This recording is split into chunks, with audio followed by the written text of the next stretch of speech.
Sahabat Sukacita yang dikasihi oleh Tuhan, salam jumpa kembali di channel Sukacitamu ID. Hari ini kita akan memasuki segmen inspirasi firman Tuhan, dan kita akan membahas firman Tuhan dari kitab Markus pasal 16 ayat 15 sampai dengan ayat yang ke-20. Saya akan membacakannya demikian firman Tuhan. Lalu ia berkata kepada mereka, "Pergilah ke seluruh dunia, beritakanlah Injil kepada segala makhluk. Siapa yang percaya dan dibaptis akan diselamatkan, tetapi siapa yang tidak percaya akan dihukum. Tanda-tanda ini akan menyertai orang-orang yang percaya. Mereka akan mengusir setan-setan demi namaku. Mereka akan berbicara dalam bahasa-bahasa yang baru bagi mereka. Mereka akan memegang ular, dan sekalipun mereka minum racun maut, mereka tidak akan mendapat celaka. Mereka akan meletakkan tangannya atas orang sakit, dan orang itu akan sembuh." Sesudah Tuhan Yesus berbicara demikian kepada mereka, terangkatlah ia ke sorga, lalu duduk di sebelah kanan Allah. Mereka pun pergilah memberitakan Injil ke segala penjuru, dan Tuhan turut bekerja dan meneguhkan firman itu dengan tanda-tanda yang menyertainya. Demikian firman Tuhan.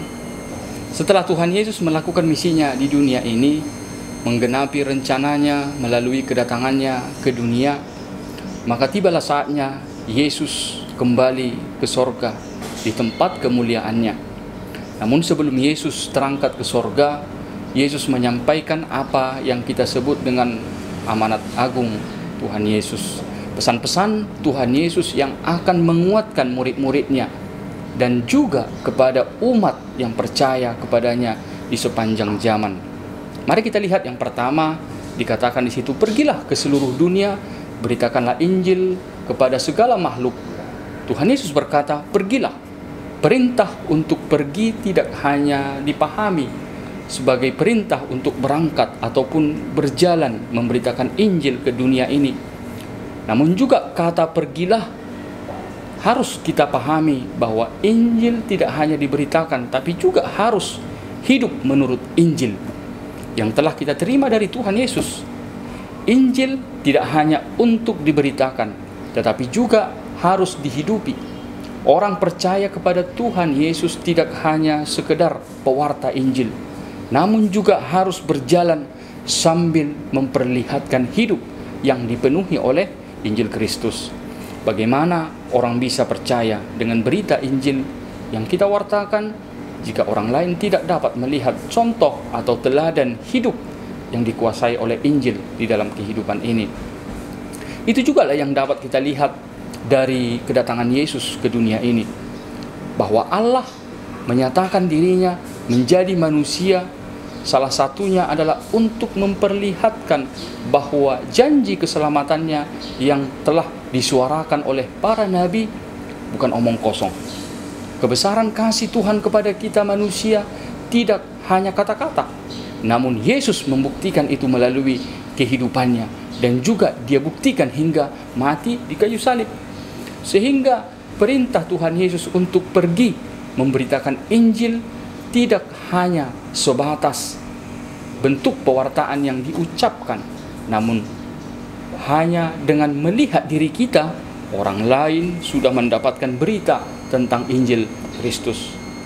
Kemudian kepada siapa Injil atau kabar baik itu diberitakan? Tuhan Yesus memerintahkan kepada segala makhluk. Apa artinya? Bahwa artinya adalah kepada semua yang Tuhan ciptakan. Jika kita sudah hidup dalam Injil Kristus, maka Injil itu haruslah melekat dalam diri kita. Injil itu harus berkuasa dalam diri kita, bukan sebaliknya. Kita memakai Injil sesuai dengan keinginan kita. Seperti nasihat Paulus kepada Timoteus di 2 Timoteus 4 ayat 2. Dikatakan, "Beritakanlah firman, siap sedialah baik atau tidak baik waktunya." Beritakanlah Injil tanpa memilih-milih orang, keadaan, situasi, dimanapun kita, siapapun yang kita jumpai, apapun yang sedang terjadi, apapun yang sedang kita alami, tetaplah menjadi orang yang dikuasai oleh Injil Kristus. Dan pesan yang kedua adalah, siapa yang percaya dan dibaptis akan diselamatkan. Di luar Tuhan Yesus tidak ada keselamatan, sebagaimana yang Tuhan Yesus katakan di Yohanes 14 ayat 6, "Akulah jalan kebenaran dan hidup." Maka berita Injil harus dikabarkan di seluruh dunia, supaya setiap orang yang mau menerima kabar baik dari Tuhan Yesus memperoleh keselamatan. Percaya dan dibaptis adalah dua hal yang mutlak harus terjadi dalam diri seseorang untuk menerima keselamatan dari Tuhan Yesus. Pertobatan dari hidup lama kepada hidup yang baru melalui baptisan, untuk seterusnya dan selanjutnya hidup dalam iman percaya kepada Tuhan Yesus. Artinya, keselamatan dari Tuhan Yesus itu harus kita hidupi. Hidup setiap orang yang sudah dibaptis dan percaya kepada Tuhan Yesus tentu akan berbeda dari orang yang tidak percaya. Sebab itu akan sangat janggal ketika ada yang sudah dibaptis dan mengaku percaya, namun kehidupannya, perilakunya, sikapnya tidak memperlihatkan orang-orang yang telah diselamatkan oleh Tuhan. Dan pesan yang ketiga adalah tanda-tanda yang menyertai orang-orang yang percaya. Memberitakan Injil tentu bukan hal yang mudah di tengah dunia yang telah jatuh ke dalam dosa ini. Sebagaimana kesaksian Rasul Paulus juga di Roma 8 ayat 36. "Oleh karena engkau, kami ada dalam bahaya maut sepanjang hari. Kami telah dianggap sebagai domba-domba sembelihan." Namun walaupun sulit, bukan artinya tidak bisa. Sebab kesulitan itu tidak sebanding dengan kuasa Tuhan yang akan menyertai orang yang percaya. Walaupun Yesus sudah naik ke sorga, namun Tuhan tetap bekerja untuk menyatakan Injilnya melalui para rasul dan juga setiap orang yang percaya kepada Tuhan Yesus. Di sini Tuhan Yesus menguatkan dan meneguhkan hati para muridnya bahwa Tuhanlah yang memanggil dan yang menyuruh murid-muridnya untuk memberitakan Injil.